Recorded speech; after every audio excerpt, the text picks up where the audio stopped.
there is a way to engage in civil dialogue. Nothing really big has ever happened in this country or anywhere in the world that didn't involve a discourse that can take place in an environment that's a neutral environment, in an environment where people feel free to express themselves, but also feel free to listen to each other.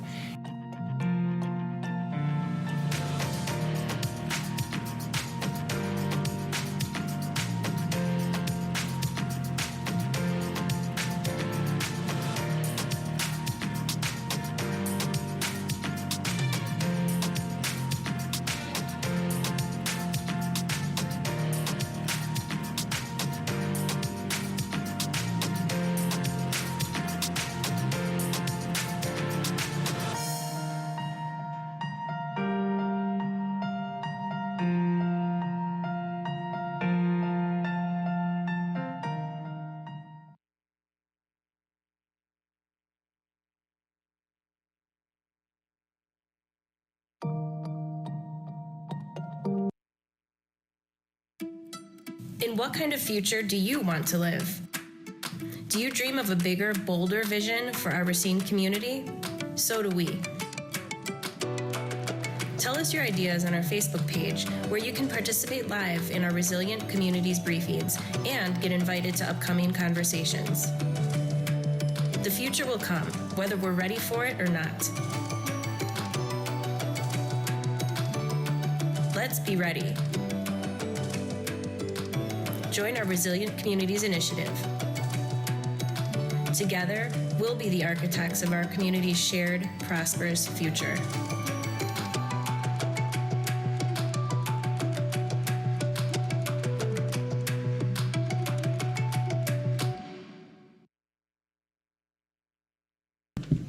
And the quiet descends. Welcome, I'm Roger Dower, the president of the Johnson Foundation, and I want to welcome. Thank you, Gus. That'll be one guy. Thank you all. I'm the president of the Johnson Foundation. I want to welcome you all to Wingspread. You know, collaboration is at the heart and soul of what this foundation is all about.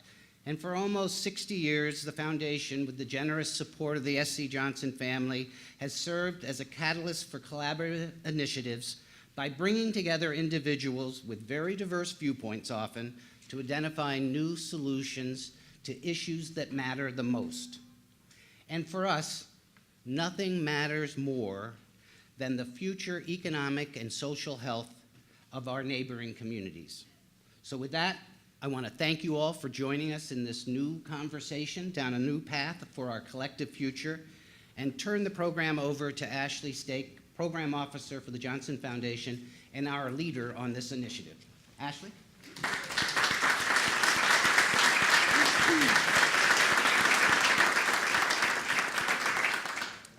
Thank you, Roger. I'm glad I got an applause too and not just Roger on that one. But really, I want to thank all of you for joining us here tonight for week 2 of our Resilient Communities briefing series. I also want to welcome everybody joining us online on Facebook. We're really glad to have you back, and don't forget to click share so all of your friends can participate in the online conversation tonight as well.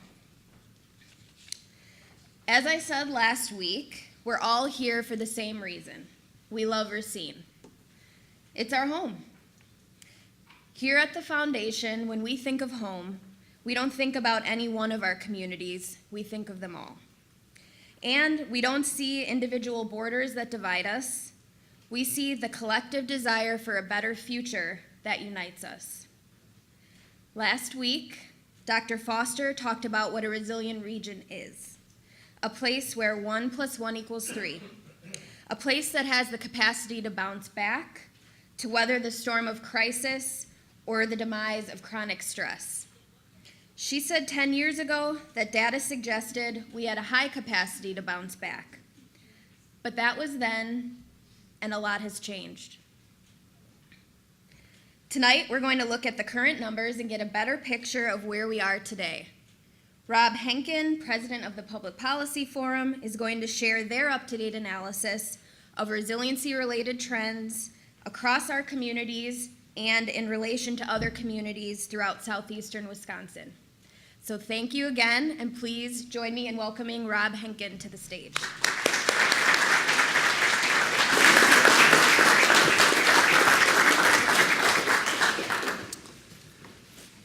Thank you very much, Ashley. Thank you to the Johnson Foundation. You know, Roger introduced me to his wife before the event, and now I understand he brought her here so that she could lead the applause for him when he was introduced. So next time, Roger, I'm bringing my wife so that she can do the same thing. No, seriously, it's an honor and pleasure to be here in this wonderful venue on such a lovely late spring, early summer evening. And so spring and excitement about the weather and so on doesn't usually connect with presenting a bunch of data to an audience at 5:30 after a busy workday, but we're going to do that anyway. We're going to try to make it as interesting and insightful for you as possible, and I really look forward to the Q&A after I get done presenting. So let me begin by emphasizing that while I am going to present a lot of data to you, and while much of that data relates to economic conditions, I am decidedly not an economist. What I am is a policy researcher and a former government administrator. And so when I collect data and talk about data, those are sort of the lenses through which I proceed. And so in terms of being a policy researcher, what I want to do when I'm asked to analyze a question is I just want to start with the facts. It's much like the way a doctor would operate, not operate, but a doctor would function when seeing a patient for the first time. He or she would want to take the patient's blood pressure and heart rate, maybe see some blood test exams, etc.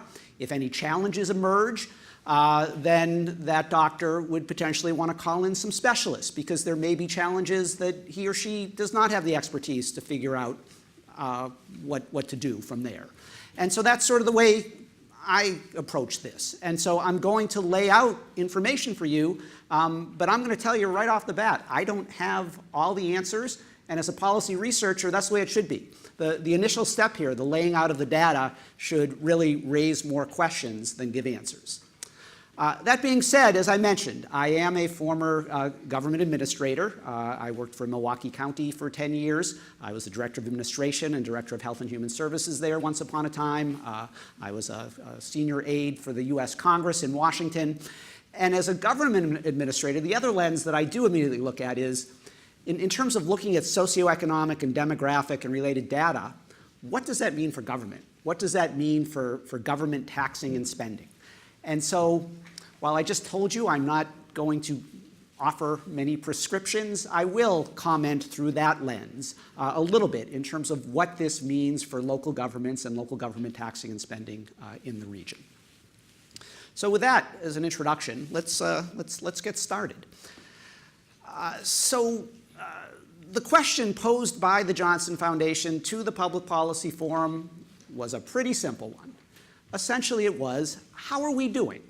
How are we doing as a community? So a simple question, but a difficult one to tackle. How do you go about answering a question that is that big? There are many, many different ways that you can go about it. And so the first challenge for us was, how are we going to give a good sense and a good objective perspective on how the greater Racine community is doing? And so the approach that we've taken is to sort of look at it at three levels. And the first, most obvious level is a broader county level. So let's start broad. While the focus is the greater Racine community, which we are defining as the municipalities in Racine County east of I-94, let's start by looking at it through a county lens. And so in looking at a county lens, a way that we can get at the question of how is Racine doing is to compare Racine County to the neighboring counties, in this case, Walworth, Kenosha, and Milwaukee County. And so that's where we'll start.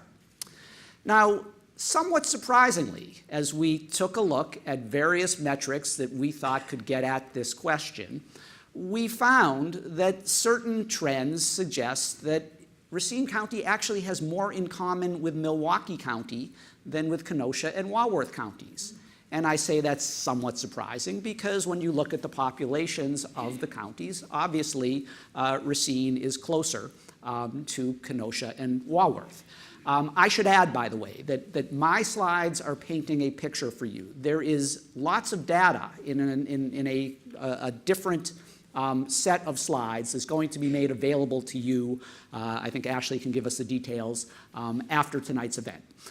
So if I'm spouting off population figures, you don't have them in front of you, but you will be able to have them in front of you after this event. So why do I say that there's more similarities here in many respects with Milwaukee or Racine and Milwaukee as opposed to Racine and the smaller counties? Well, both have experienced limited population growth since 2000. Again, Milwaukee County's population much bigger, but when you look at what happened in terms of, particularly since 2000, we have seen some growth, but when compared to Kenosha and Walworth counties, we see much more limited population growth than those two counties. We look at jobs, and we essentially see a similar picture. Here on this slide, we can see the comparison between Racine and Milwaukee. Here, we're looking at a 20-year time frame, and we are seeing a loss of jobs both since 1994 and since 2004. When we compare that to the other two neighboring counties, we see some pretty significant job growth in Kenosha County and in Walworth County. So again, just another point in which Racine is looking more like Milwaukee than like the smaller adjacent counties. Retail sales. Why do we look at retail sales? This essentially represents, it's a good barometer of economic activity within a county. We're breaking down retail sales within the county on a per capita basis, and here too we see very similar, Racine in Milwaukee, greater level of retail sales per capita in Kenosha and Walworth, indicative perhaps of a healthier economy. And there are several different metrics and indicators, obviously, that we could use to get at that question of whose economy is healthier. That's just one. Property values is another. And so when we look at what is happening with property values, and here we're showing you the four counties, all four seeing growth between 2000 and 2016. But in this case, in terms of the magnitude of the growth, we again see Racine and Milwaukee counties looking pretty darn close, but being surpassed by Kenosha County and by Walworth County. So is this a good thing or a bad thing? I guess my answer to that question is it's a thing. I'm not going to tell you whether it's good or bad. I am a very proud resident of Milwaukee County, and so for me to get up here and tell you that being linked more closely to Milwaukee County is necessarily a bad thing, Racine County, I'm not going to go there. And indeed, there's lots of exciting and great things happening in Milwaukee County. But as you'll see, and this is a theme of tonight's presentation, one of the things that sort of percolates in my mind is that perhaps are some of the struggles associated with the largest city in the county one of the reasons why we are seeing this stronger linkage. And we'll get at that question a little bit more as we go along. While I just got through telling you that there are these greater similarities between Racine and Milwaukee, I have a however. So here's my however slide. However, we can look at some other indicators that do paint a different picture. And this is a very important one, not just because it paints a different picture, but it really says a lot. What really stands out when we look at county-wide economic data? And I should add, by the way, I know there are folks in the room from the Racine County Economic Development Corporation. They've put together some wonderful data, county-by-county comparison. So if you're interested, if you're not getting enough from me in the Public Policy Forum, go to their, I don't know if it's on their website, but go to them. And somewhere in the crowd is Laura Million, but I don't know where she is. Hopefully she's here. And Jenny as well, sorry. But yeah, manufacturing. Big emphasis in terms of manufacturing jobs as a percentage of total jobs in Racine versus Kenosha, Milwaukee. Here, Walworth is similar. But we can see where these economies really depend on their jobs. Kenosha, obviously, far more heavy on the retail side.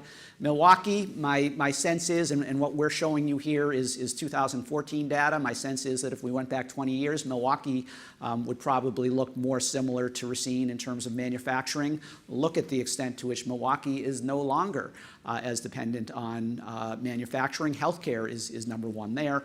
But this is part of the story, this still continued reliance in Racine County on manufacturing and the manufacturing sector. Household income. Here, Racine is very similar to Kenosha and Walworth, and Milwaukee is the outlier in terms of having lower median household income. Again, I should add that this data is primarily, for the most part, from 2014. It's U.S. Census Bureau, American Community Service data. If we had 2016 or 17 data, these numbers would look different, but I still think that all of this is a good barometer for the general takeaways. But at any rate, and this may be indeed closely linked to the fact that Racine has a very heavy manufacturing job presence, and manufacturing jobs tend to be pretty good paying jobs. Racine has a lower percentage of college graduates than the other three counties. So here, again, we no clear trend in any of this, but something to be aware of. But here also perhaps a linkage to this manufacturing issue in that good paying manufacturing jobs, and this, when we talk about college graduates, we're talking about 4-year bachelor's degrees or higher, and many good paying manufacturing jobs simply do not require 4-year bachelor degrees. So that may be an explanation here. So I'm just giving you a flavor of, again, we collected a lot more county-specific information that you'll be able to access after the event. Some pretty basic takeaways. First of all, given what we've shown you here, it probably would be better if I could get up here and say to you, in this case, that Racine County was showing more similarity to the smaller counties to the south and west than the larger county to the north. Again, when viewed from the standpoint of population growth, economic growth, and general economic health indicators, Kenosha and Walworth are looking pretty good. It doesn't mean that Milwaukee and Racine are looking very bad. In fact, if I showed you some other Midwestern cities, you'd probably feel a little bit better, or actually Midwestern urban counties. But again, in this case, being associated with Milwaukee as opposed to the other two, probably not where we'd want to be. Depends on manufacturing. It stands out. It has its pluses and minuses. Again, I'm not an economist. I can't tell you on the whole whether it's a good thing or a bad thing, but I do think it raises a very important question for this community, and that is, should this manufacturing prowess indeed be viewed as a strength that should be built upon, or conversely, should it be seen as a weakness or a threat? And should efforts be made to very consciously and deliberately try to change it by diversifying even further and focusing more on other sectors? I can't give you the answer to that question, but I do think that it is a very important question for this community going forward. So let's now go to our second level of sort of analysis and context here to, again, get at the overriding question of how are we doing? And so the next point of reference is, let's take a look at the individual communities within the region. And when we analyze some of these same metrics, and we've added to them, but when we analyze a bunch of socioeconomic, demographic, and other related metrics, what are these 7 distinct communities looking like vis-a-vis one another? And so the way I'm going to paint that picture for you, I'm going to show you the city of Racine as compared to the surrounding communities as a total. That's just the easiest way to do it in a PowerPoint slide presentation. But again, the larger data set has community by community information, so that if you're most interested in how Sturtevant is looking when compared to Mount Pleasant or Caledonia, You're not going to get that from me right now, but you can get it from the larger slide deck after we're through. So in terms of population, one of the things that jumps out is that, again, purely from a population perspective, not from a societal, cultural, economic perspective necessarily, but from a population perspective, the importance of Racine as a central city is declining. It's declined over time. As we can see, while things have been relatively flat from 2010 to 2014, and I recently saw in your local newspaper new population figures reported, and it looks like the city of Racine still staying about flat, I think a little bit of an increase. But when we look at the 2000 to 2014 timeframe, we clearly see that the surrounding communities are growing, whereas the city's population has declined.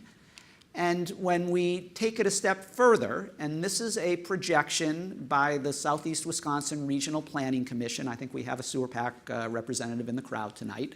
I should caution you that this projection also has some assumptions built into it in terms of land use and related factors. So it's just a projection, a food for thought. But according to the sewer PAC projection, this trend is going to continue. There will be very limited growth in terms of the city's population. The surrounding communities will continue to grow, so that if this came true by 2035, you would see almost equivalent population between City of Racine on the one hand and the combined surrounding communities on the other hand. We see a population in City of Racine, not surprising at all. This is the case in many metro regions where the city is more racially diverse than the surrounding communities. Again, this is census data, and this is 2014 American Community Survey data. We see that Racine's population is significantly younger than the surrounding communities. I'll let you absorb that for a second. We see that the city of Racine's population is more mobile than the surrounding communities. And the way that we are measuring mobility here is the percentage of the population that moved to their current housing in 2010 or later. So that's just one way that we could assess mobility, but in this case, a far greater percentage in the city of Racine. Once again, I'm not going to tell you whether these are good things or bad things. They're things. These are just facts to know about the differences in the demographics between the populations of the city on the one hand and the surrounding communities as a total on the other hand. When we now look at some of the socioeconomic indicators, we see that Racine's unemployment rate almost double that of the surrounding communities. Very important qualifier here. Again, this is 2014, the most recent year for which we had data available. If we moved ahead to 2016 data, we would see, I am certain, the unemployment rate in the city of Racine improving, but we would also see some improvement undoubtedly in the total surrounding communities. So keep in mind, 2014 data. But we see a very clear distinction here. Income and earnings. We are looking at income and earnings on this slide with three different metrics. The first is household income. You see a pretty wide divergence. This is median household income between the city and the surrounding communities. When we then break it down by per capita income, because after all, household income is determined in part by the size of your household and how many workers you have in the household.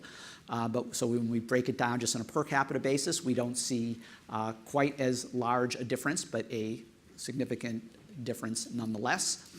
When we break it down by median earnings per worker, so income can include not only wages, it can include Social Security, pension, investment, et cetera. When we're just looking at essentially wage earnings, again, we see that in terms of the median per worker, that earnings are higher in the surrounding communities than in the city of Racine.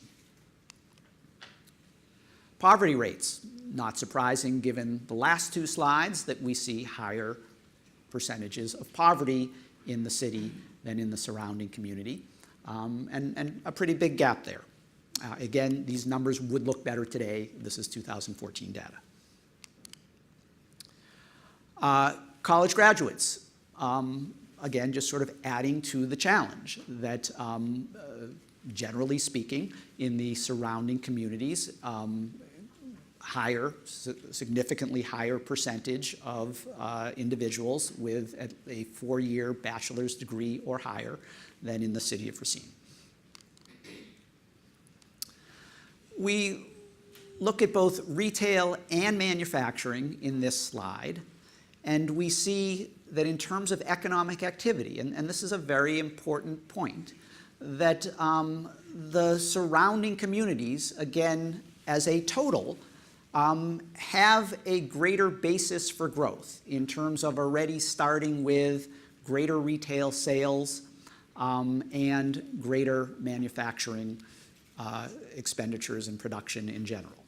And so, again, the base in the surrounding communities, and you can do comparisons between the city of Racine and individual suburban communities in our larger data set, but when Racine is compared to the whole, we see that the surrounding communities have a much stronger economic base. And so when we think about going forward, that's important. Property values, not surprising given the last slide, in terms of, but also in terms of residential, which wouldn't have been obvious from the last slide, we see that the value of property, and here I will wear my former government administrator hat, property tax base, the basis upon which local governments can generate resources to provide critical services, that base is stronger when we look at the surrounding communities as a whole. Crime rates also. We've broken this down by both violent crimes and property crimes, and in both cases, and given the extent to which crime correlates with issues like poverty, not surprising, higher crime rates in the city of Racine versus the surrounding communities. Again, as my former government administrator hat would say, that means that city of Racine is likely to have to spend more on public safety. And so, perhaps not surprisingly, and this is no reflection whatsoever on the efficiency and the effectiveness of the city of Racine's government, in many respects, it's a reflection of the fact that given the data I have just presented to you, that there is going to be a stronger demand for municipal services, perhaps not surprising that the property tax rates in Racine far exceed those of the surrounding communities. And in terms of spending, again, I would submit to you, not a reflection of government efficiency necessarily. I can't tell you whether it is or it isn't because I haven't looked hard enough, but you should not jump to that conclusion that somehow this reflects inefficiency. It, again, given public safety per capita, this is broken down per capita, not surprising that Racine is spending more total, and public safety is a big part of that. So I could probably go on for a long time about what this means. I'm going to be brief, and I'm going to say, again, part of this exercise is this may mean something entirely different to you than it means to me, and I don't have the answers, but I'm going to throw out a few thoughts. What does this mean for the city of Racine? Well, this is a no-brainer. Racine certainly has far bigger demographic and socioeconomic challenges than its neighbors. That's just a fact of life. That's a challenge for the city of Racine that the surrounding communities do not have to as great a degree. And again, you can break this down by community, and certain of the surrounding communities do have a larger demographic and socioeconomic challenges than others. But to me, what's important to think about here in the broad theme that's been raised, I think, so justifiably by the Johnson Foundation at Wingspread is what does this mean in terms of the future, in terms of how this region needs to respond to its challenges and needs to maintain and enhance resiliency? We have to be aware that these challenges do place a greater burden on Racine's municipal government and taxpayers, and that in turn tends to exacerbate them. And so I think, one of the concerns is the extent to which there is a cycle that has begun that will be difficult to reverse and or that needs to be reversed. And what is the impact on the region at large, and what can be done to address it? So if you have higher poverty, if you have bigger demographic challenges, because your population is younger and more mobile, if you have a smaller economic base and a smaller property tax base, yet if your demand for government services causes you to have a higher property tax rate than your neighbors, does that then all cause more people to not want to live in the city? And so does that further exacerbate your population growth challenges and your economic challenges? And where does it end? And does your head want to explode? And I'm not saying you're anywhere near that point. We do know this has happened in larger US cities. We do know in Milwaukee, I hate to say it, but one of the common sayings in Milwaukee when we look at our demographic data is, well, at least we're not Detroit. And Detroit, of course, is the poster child for sort of a situation that spiraled out of control. As things got worse, more people moved out of the city, and the city's ability to address its challenges grew even more stark. And where did it end? And my understanding is it is ending. It's starting to reverse. And again, we can talk about that later if you want. But it's something to think about. And the other issue to think about is, how concerned should the broader Greater Racine region be about this, and to what extent does all of this require collaborative and cooperative action to try to stem it? And those are questions. I'm not going to postulate answers. So finally, now that I've really depressed you, now let's see if I can rile you up a little bit maybe. And so we thought that a third appropriate frame of reference, how am I doing for time, Ashley? Am I doing okay? Okay, good. I didn't know if you were trying to signal to me that but no. So the final frame of reference is, okay, so we can look at this from a broader county perspective. We can try to look at the individual communities within the Greater Racine region. But now if we want to sort of get a sense for how the Greater Racine region is doing, should we compare it to another region?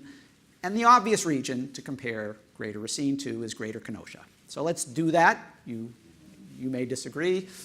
This gentleman doesn't want me to do that, so he can yell at me after I'm done, and can feel free to do that.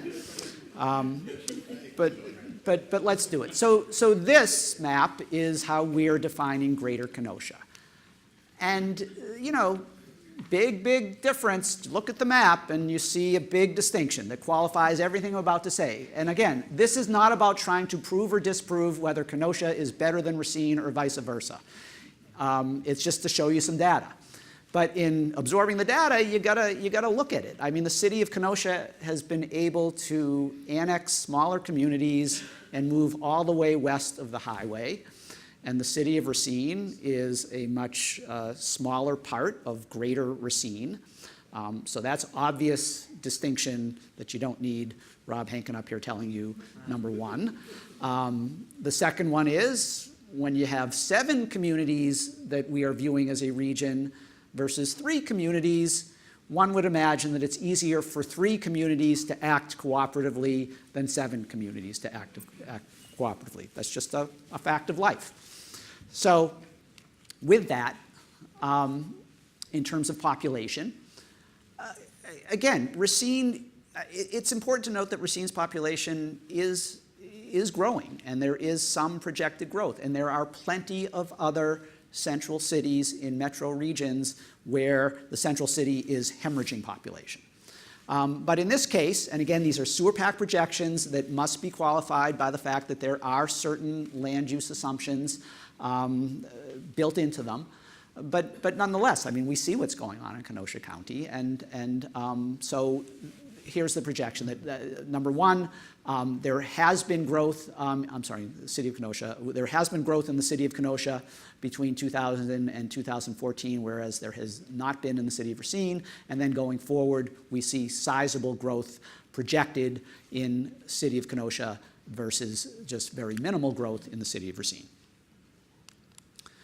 When we look at property values, the economic recession caused property values to decline in both communities, but in the city of Kenosha, those values are now rebounding.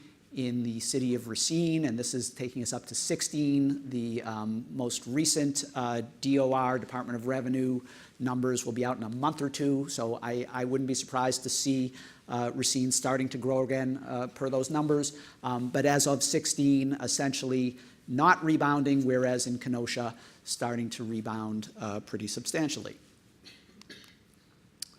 We see that Racine has a substantially larger minority population than the city of Kenosha. We see that Racine's income and earnings are lower, though on a per capita basis and the median earnings basis, actually pretty similar. So maybe not as distinct as we might have surmised. Crime rates, higher crime rates certainly in the city of Racine and the city of Kenosha, but again, we have to think about the demographics and the fact that you're taking total crime incidents and dividing by a population, and the city of Kenosha's population has grown and has expanded because of annexation. On the other hand, poverty only slightly higher in the city of Racine than in the city of Kenosha. When we now take a look at city of Kenosha versus its surrounding communities, and again, you have lots more data that you can look at after this, we see pretty sizable gaps, similar to what we saw for city of Racine, though not as pronounced. When we look at population growth, everybody's growing, but here the surrounding communities are growing a little faster, or the projection is that they will grow faster than the city itself. Income and earnings, Kenosha has some of these same gaps in terms of its income and earnings vis-a-vis its total, its surrounding communities. So what does this mean? So my takeaways don't necessarily have to be your takeaways. Yeah, Kenosha has greater challenges than its surrounding communities, but its gaps, if you went back and compared the data, and I did, they're not as pronounced as Racine's. And here, while the gaps are there, we're seeing growth for both. So again, how important in the grand scheme of things, in building the community that you want to build here, in generating the economic growth that you want to generate, how important is it that you work to narrow those gaps, or, as is the case in Kenosha County, that at least everybody's getting better? What is the linkage between that and achievement from an economic perspective? Again, I'm not an economist. I can't answer that question for you. I can tell you that there are clear benefits that we have seen in our research on a number of different fronts, from communities where collaboration is strong versus communities where they are competing in a cutthroat way for jobs and for economic development. But I can't prove that to you, and that's not my intent here. I'm asking the question, but I think it's a very critical question for all of you to think about. And finally, if you do decide that yes, greater collaboration and cooperation is something that you would like to pursue, then in all likelihood, because of this, it's going to be an even greater challenge for you to do this, because you have 7 different municipal governments, 7 different sets of elected officials, because your central city doesn't have some of the natural advantages in terms of geography that their central city has. in order for you to close those gaps and to achieve true cooperation, collaboration, I will surmise to you, you're going to have to roll up your sleeves and work a little harder. So that's my spiel for this evening. Hope it wasn't too painful for you. I hope this guy doesn't clobber me in the Q&A. And again, I look forward to engaging with you.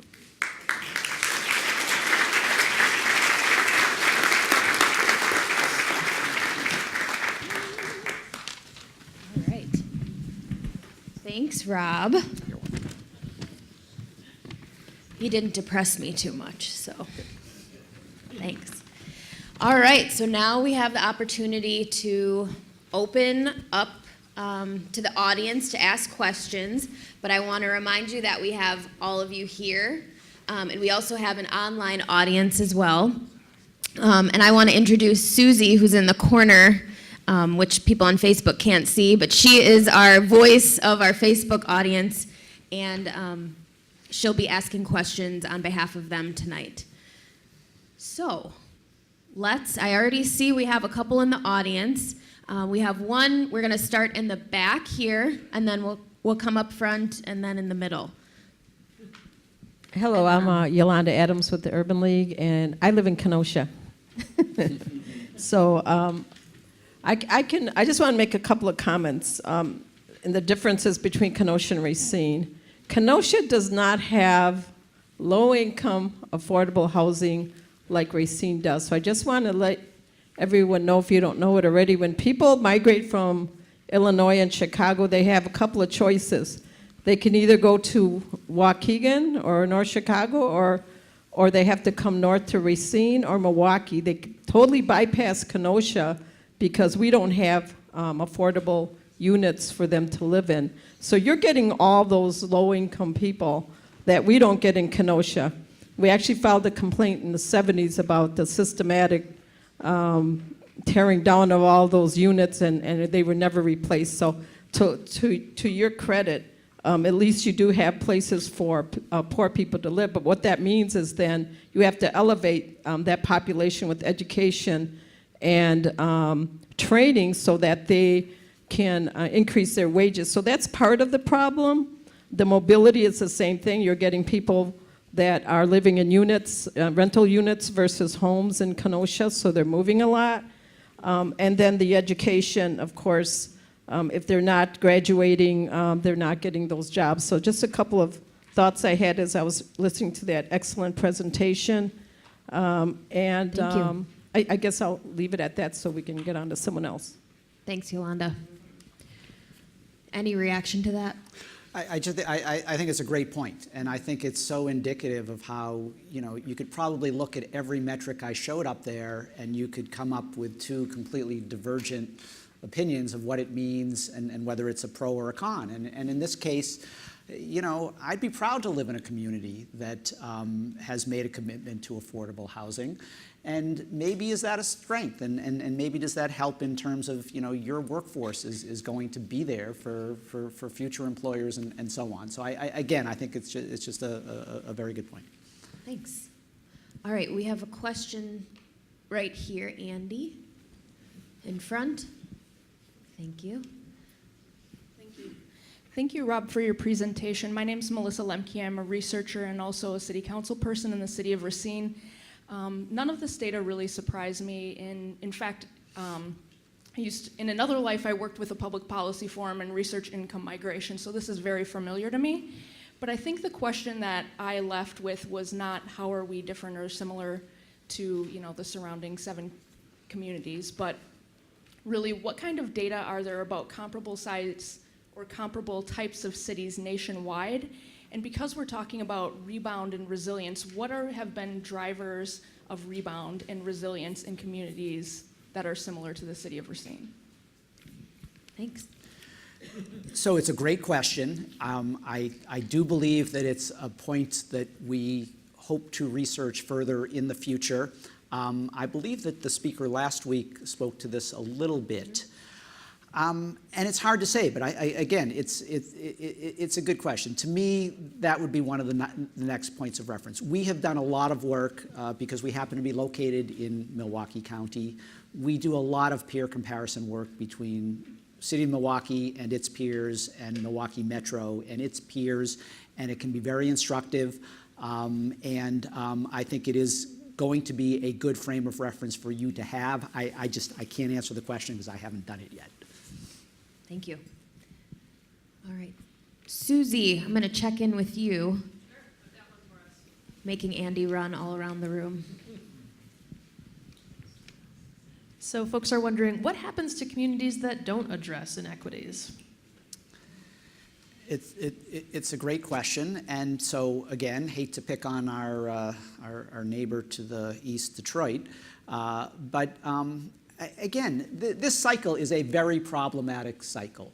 Unless you're willing to just write off your urban core and have sort of this donut mentality, if you don't do something to try to provide your urban center with the wherewithal to be able to provide the services and to create the type of attractive community that will bring back people, then the problems are just going to grow worse and worse. And again, can I prove to you with data that if your center gets hollowed out, that that's going to have detrimental impacts to the areas around it? I can't. Can I give you a metaphor and think about you live in a neighborhood and what if the home in the center of your neighborhood for whatever reason is falling apart and becoming blighted, and I'm not saying that's happening in Racine, but hypothetically, and that the homeowner there simply doesn't have the wherewithal to fix up the property. And in fact, the fact that the property is getting more dilapidated is making that homeowner's financial situation worse. Well, if you're one of those neighbors, is that going to harm your property values? And is that going to harm your future economic potential? It quite probably will. So I guess that's the best metaphor that I can give you. And again, we've seen so much emphasis. I know the speaker last week talked about Buffalo. We have seen so much emphasis, not only at the local level, but at the state and national level, to try to make sure that these things don't happen. That I think that's another valuable indicator that it will get worse unless you do something about it. Thank you, Rob. I do want to give you an opportunity right here. Yeah, very quick question. We actually need the microphone so that everyone can hear online too. So just 1 second. Thank you. Well, my name is Don Gretzinger, and my only question is, I understand that data is available. It went by pretty quickly. Is that available to us to look at more carefully? It is, and it will be available on our website tonight. For those of you that were here at last week's meeting, we posted materials to a certain page. You can access Rob's materials, tonight's presentation, and the expanded version that he was talking about there. And we're going to send an email to everyone directing you there. Thank you. Yes. Okay, let's go back here and then up front. Hi, my name is John from Mount Pleasant. What advantage or disadvantage does the city of Racine have because they're so far from the interstate, and since one of your expertise is transportation, Yep. they suffer quite a bit, I'm assuming, because it's difficult to get the transportation to and into the city of Racine. Yeah, so, gee, that was a brilliant answer, Mr. Henken. No.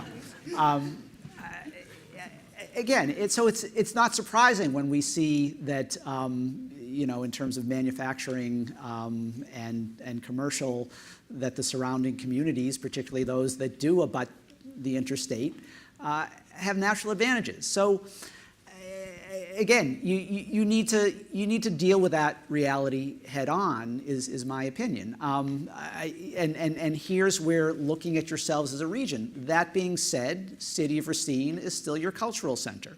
And City of Racine is still where you have your museums and your zoo and so forth, and your lakefront. And so I think that there are ways that you can accommodate that by viewing yourselves as a region. But again, that's why it's unfair, and I know I did it, but it is unfair to just do that Racine versus Kenosha comparison because just the natural, that natural transportation advantage. But again, that being said, there are ways in which both the city and the surrounding communities can benefit in terms of housing the workers that are going to need to work at the jobs that are located perhaps closer to the interstate. Certainly when we look at this whole question, which I didn't get into about, you know, should you view yourselves as a Milwaukee suburb or a Chicago suburb or neither, or should we all be viewing ourselves as one big megalopolis? So no matter how you slice and dice that question, I think both the city and the surrounding communities have advantages in terms of, again, being future homes for workers and attractive communities in their own right, that the proximity to the interstate doesn't necessarily matter. But you're absolutely correct. It's an issue in terms of economic growth, and it's potentially a reason why the surrounding communities need to pay close attention to the struggles of Racine, because in this case, due to the geography, Racine just doesn't have the natural advantages to build that economic base that Kenosha did, for example. Thank you, Rob. Right up here. Thank you. Well, first I want to say welcome to Invention City, more patents per capita than anywhere else in the country in the age of industrialization, so that's something we're proud of. And I wanted to ask you a question about Detroit. So you had mentioned that that's a great example as a city that was crumbling because it had more need, and so it needed to pay for that need, and so it was not competitive compared to its surrounding communities. And then you pointed to Racine saying that equation could possibly exist in the future. So what are some municipal tools to make sure that that doesn't happen here? Wonderful question. So here I think I will give you a more detailed answer. So first of all, what strikes me as a student of government is the extent to which you already have a base here for collaboration and cooperation. The fact that you are doing revenue sharing is very impressive to a student of government like me, given the politics that are involved with that endeavor. We have the former county executive here with us who I know lost a lot of blood, sweat, and tears in terms of getting that done. But that's something important you can do, and it doesn't mean, again, it's a very politically charged term. It doesn't mean that suburban taxpayers should be subsidizing city taxpayers. It means let's take a look at who is using various services and let's figure out if there are collaborative ways, A, to pay for them, but B, perhaps even more importantly, to deliver them. And so here too, there are examples, some very important examples of intergovernmental service sharing and consolidation that give you a great base. The fact that you don't have 7 different fire departments, you only have 3, is a good and impressive thing. Now, would you all be better off if you only had 1? I think it's a question worth pondering. And again, would that produce a win-win? Would it potentially allow the city of Racine greater wherewithal if it was the fire and rescue provider for all 7 communities, greater opportunity to provide those services, but could it also really boost service levels for the other communities? So these are the types of things that I think that you would want to look at in terms of these government services and in terms of sharing in the responsibility for providing them. All that being said, clearly, these are 7 distinct communities, and it isn't government's business to tell people where to live, and so these have to be addressed carefully. Thanks, Rob. Susie. So we have a very active Facebook audience, so I want to thank you guys at home for asking so many questions. We're probably not going to get to all of them tonight, but these comments will not just die here. They will definitely figure into future conversations, so thank you again. I have 2 questions for you right off the bat. We're wondering if you can tell us a little bit more about your work that you've done in Milwaukee and how that might affect folks here. And also, quickly, there was plans to put a freeway to Racine back in the 70s to make it easier to get to the city. Do you think this is a good idea, or what are your thoughts on that? Bridge to nowhere. So let me start with the first question about Milwaukee. So, yeah, for the Public Policy Forum, a fiercely nonpartisan organization that was formed in 1913 as part of a national efficiency movement that was designed to create citizen-led research bureaus to promote principles of efficiency in the workings of local government. So that's what we stand for. And so we see clear benefits to intergovernmental cooperation and coordination. And I think I can say that that's not a partisan thing to say. I don't care if you're a Democrat or Republican. I think if you're interested in more efficient government, then you can certainly conjure up examples in your own mind of where you might be able to get economies of scale and do a more efficient job providing services. It doesn't mean that it works for all government functions. It doesn't mean that it's the right thing to do in all occasions. There's lots of different factors. And it also doesn't mean you're going to save lots of money doing it. But what we have found, we've done various fire consolidation analyses for Milwaukee County communities. We've done public safety dispatch consolidation. That's another example where you've already done that. Good for you. We've done public health consolidation studies. And what we have generally found is that the big benefit you get is not necessarily, as I just said, saving money. It's being able to take the same resources and provide a higher and more efficient level of service with those resources. One of the other things that we do in Milwaukee County is we were asked by the county's Intergovernmental Cooperation Council, which may actually be a model that you may want to look at here. So many, many years ago, in the wake of the horrible sewer wars that I won't get into, that occurred in Milwaukee and its suburbs back in the late 80s, early 90s, there was a decision to form a council called the ICC. It consists of the 19 Milwaukee County municipalities plus the county executive. It meets religiously the second Monday, rotating from community to community, the second Monday of every month, 12 months a year. Does it have any regulatory authority? No. Does it have any legislative authority? No. But the mayors and the village presidents show up, and they get together and they talk about issues and they try to snuff out disagreements before they get too public and too fierce. On a few occasions, they've actually asked me to come in and mediate. They're having a big dispute because the county wanted to upgrade the sheriff's communications, the trunked radio system, and the municipalities were getting all angry at what they were going to have to pay to support this thing that the county wanted to do that hadn't properly consulted them. And so it was starting to get ugly, and they asked me to come in and mediate a work group. And that's good. Is it producing any financial savings that I can point to? No. Does it mean that the mayor of Milwaukee, gets along great with the mayor of Cudahy? I don't know if he does or he doesn't. Not necessarily. But it's a good thing, and it has people on the same page and talking about issues together. And again, I can tell you firsthand, it has snuffed out disagreement, and it has produced some major gains. Believe it or not, I don't know how you do it here, but in Milwaukee County, each municipality had its own voting equipment and used its own software, and it made election night a complete disaster. And so they finally got together and decided to jointly purchase elections equipment and to use the same software and to even use City of Milwaukee programmers. And there's not a lot of trust between the city and the suburban communities in terms of government efficiency, but they trusted the city to actually do this job, and it's working out great.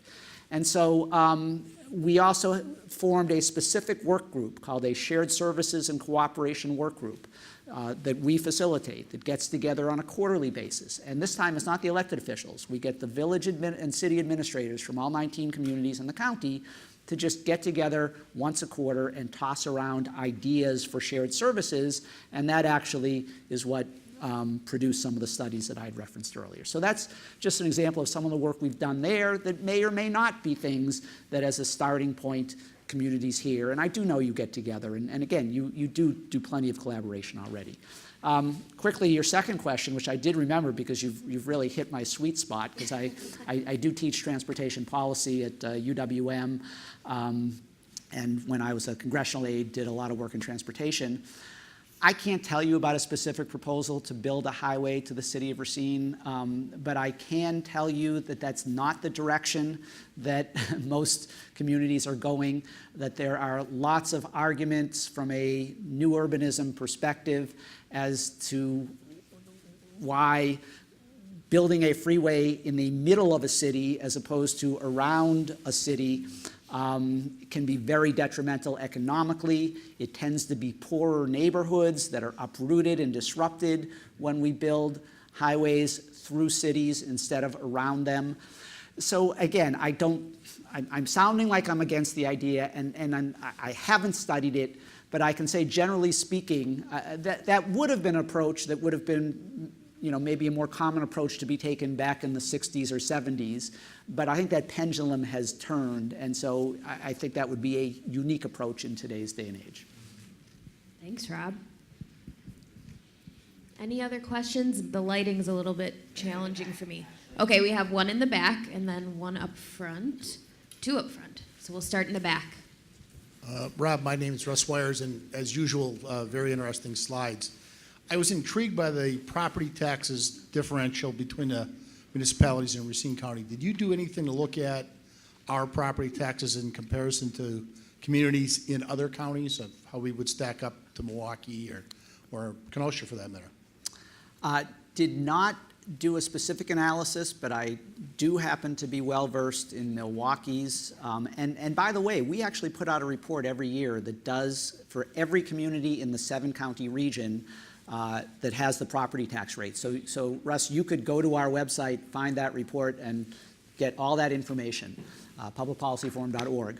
But anyway, Milwaukee, interestingly, city of Milwaukee, despite all of its struggles, and despite the fact that it is the main area of poverty in the county and so on and so forth, City of Milwaukee does not have the highest property tax rate in Milwaukee County. West Milwaukee is higher. I think there's one other that's higher. So I think City of Milwaukee is number 3.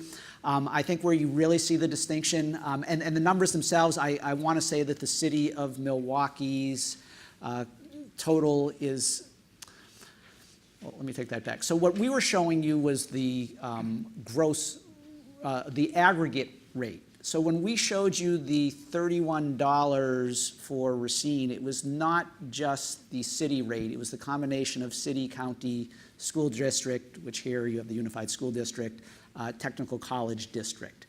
I know Mayor Dickert's here. I think he'd correct me if I was mistaken on that. So the cities is much lower than what we were showing. So you do have to take into account the various rates. But when we look at the aggregate, we see, again, a City of Milwaukee taxpayer's rate is not quite as high as a couple of the other munis, and they're more closely together. The outlier is Oak Creek's is, I believe, the lowest in the county, and Oak Creek is achieving phenomenal growth. And so they have a natural advantage there. Franklin's is also low. Those are the 2 communities in Milwaukee County that are growing quickly.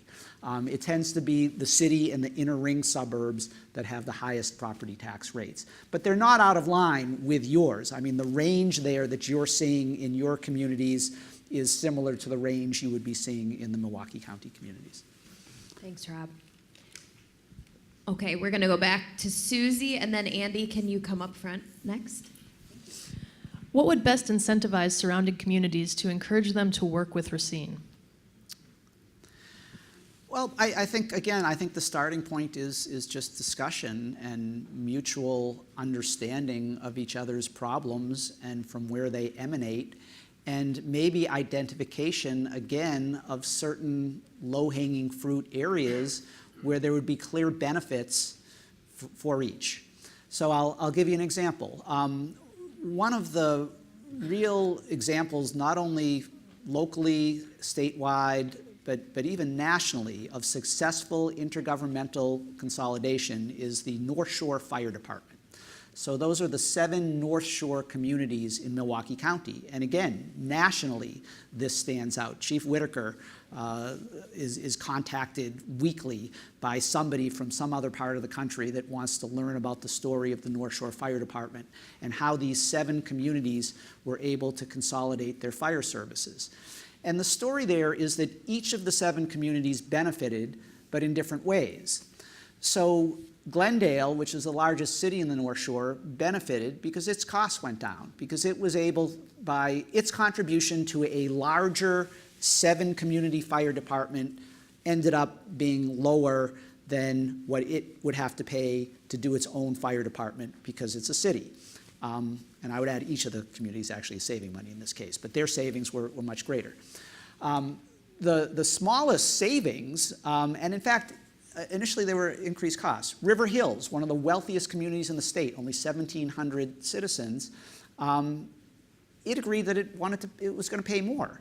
But by being part of the North Shore Fire Department, it is receiving a level of advanced life support services and fire protection services that it never, ever could have dreamed of achieving on its own with a tiny little, mostly part-time fire department. So there was a clear benefit there. So I don't know what the service areas specifically are in Greater Racine, but I would imagine that there may be some where you could pretty quickly see where there would be some win-win for everybody.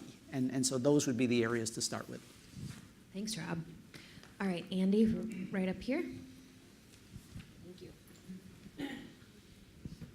Hi, I'm Bill Streeter. I have a question for you as a transportation person. Sure. What do you think has been the effect of the failure of the KRM train extension to happen?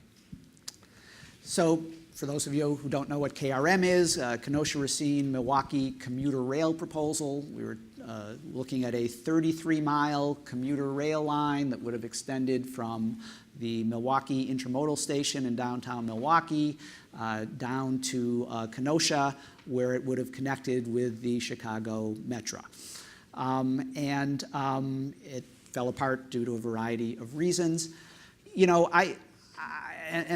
So in my course that I teach a graduate course at UWM's School of Architecture and Urban Planning, and I spend actually 2.5 hour course talking about KRM and analyzing KRM. And I, coincidentally, I never thought of it, but it's great irony, I always cited as, to me, the #1 benefit of KRM was the positive impact it would have had in terms of getting these 3 counties to act together as part of a regional transit authority and to start viewing themselves more like a region.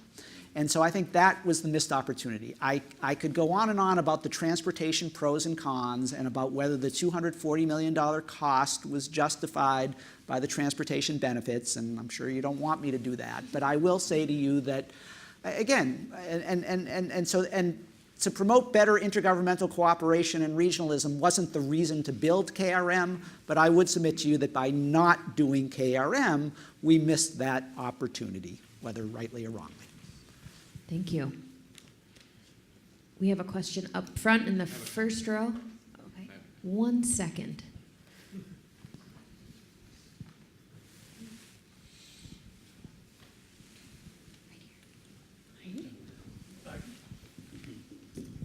Thank you. My name is Bob Whitkey, and I'm proud to represent the Racine Unified School District, and I actually serve as the board president at this time. And we see much of this, I guess, the result of these figures that you see tonight. And I know I was talking with one of my colleagues in here the other day, and we were asking why isn't the news out there, some of the great things that we're doing. And so I just wanted to make a comment that, contrary to popular belief, and this is the perception is what we fight continually, that we have some really excellent things going on, and they really lead very well to this concept of revitalization and refurbishment. Our first year of the academies of Racine in our 3 major high schools is being nationally acclaimed. We're part of the Ford Next Generation Learning Communities, and that's not something that they just stick on the door and ask you to. You go through a very lengthy process to get accepted. Our partnership with Gateway is starting to evolve. We sent 50 kids over there this year on the Gateway Promise Scholarship. We're opening up a new school in Sturtevant that will be across from the IMET Center, where they've moved $11 million in manufacturing equipment over. Our partnership with RAMAC has produced over 70 partners to our high schools currently, with people in the manufacturing community and other businesses that are currently wanting to get engaged with our kids. And I will say that for demographics purposes, I was just over at Park High School the last couple of weeks, which, if many of you know, is probably one of our more depressed areas. And if you come around and be around in the tech ed section of that school, we just sent 3 children down to the national competition in Louisville, Kentucky. They built the veterans home that's going to be placed in our community later on. So there are some really great things that we've got going on, but the problem is it doesn't seem like we want to talk about them or we want to promote them. And if anyone is asking, I will put 4 kids through the district, and I don't have a problem putting them anywhere. And my teenage son is actually in the first year of the academies, so I see firsthand really how we've engaged the kids. And I think that's small start like that can really go a lot in this community. So we will be coming to the rest of the communities around us and promoting exactly what we're doing so that you know that we're really trying to pull our weight in this community. Thank you. Thanks, Bob.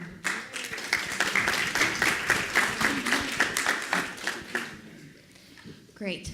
We have a question right here, Andy. And this is going to be our last question. Okay. Hi, thanks for coming. My name is Megan Dorsey. I'm the founder of What's Up Racine, which is a social rebranding initiative to attract and retain millennials and younger generations. I know that you were saying Milwaukee and Racine are very similar in a lot of ways. However, here in Racine, we've had problems with jobs and us being so far from the interstate. Me, myself, I work in Milwaukee. And yeah, since they're so similar, what did the city of Milwaukee do to attract more millennials? Because I see them just skipping over even Kenosha and Racine and moving straight to Milwaukee. I see so many apartments being built, so many startups and jobs. So what do you know what you all did to help make that happen? Thank you. Terrific question, and I'll try to give you a brief answer because I know we're running out of time. But, you know, Milwaukee, again, talk about making your head want to explode. On the one hand, I moved to Greater Milwaukee in 1994. I have never been so proud. I am so excited to see what is going on in downtown Milwaukee. The young people that are attracted there, it's so noticeable. I live in the suburbs where we just became empty nesters, so we're going to move back to the city very soon, to downtown. But you go downtown on a Friday or Saturday night, and that place is jumping, and it's so noticeably different, and it's so much fun, and there's so much great stuff going on. And so on the one hand, this is great. On the other hand, the level of poverty and the level of social dysfunction in the rest of Milwaukee, not all of the rest, but in certain parts of Milwaukee, is so tragic and so maddening and so seemingly intractable. So it is very much a tale of two cities. And the big question is whether the factors that you just pointed out, what is happening in terms of growing downtown, attracting millennials, you know, boosting the city, and national travel magazines are touting Milwaukee. Are the benefits of all that going to permeate throughout and finally get at some of these larger issues in other parts of the city? So I can't tell you, the jury's out. Is the recipe for you know, improving the economic future of Racine County to build a dynamic city of Racine that maybe would possess some of those same attributes? I can't tell you yet. I can't tell you whether those benefits are going to spread. It's worth thinking about. and maybe it provides some hope. But I think the jury is still out even in Milwaukee. And in fact, the city of Milwaukee has some very, very significant financial issues. I'm talking the government of the city of Milwaukee. So all of this success economically of downtown still hasn't corrected that situation either. Thanks, Rob. Let's give him another round of applause. Thank you.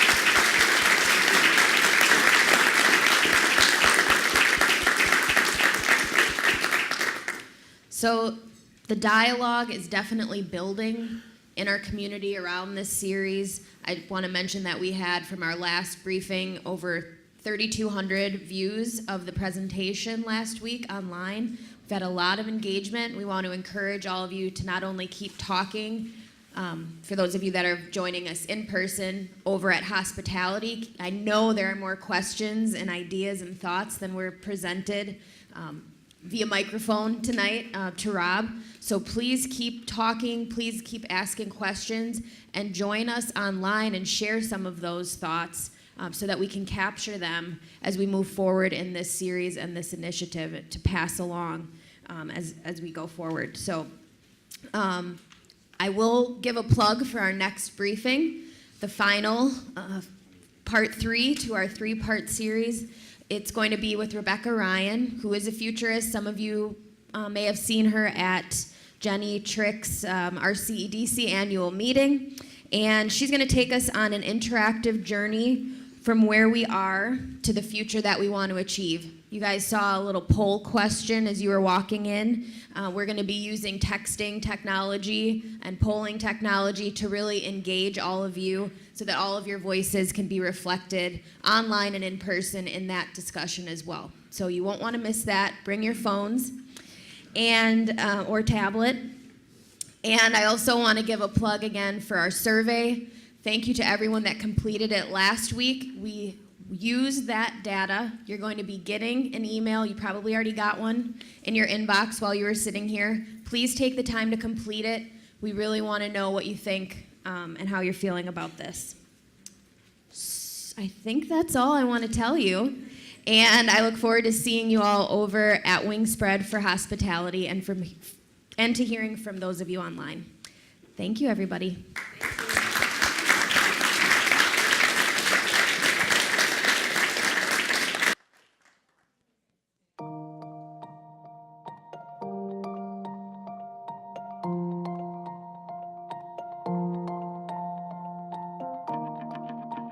There is a way to engage in civil dialogue.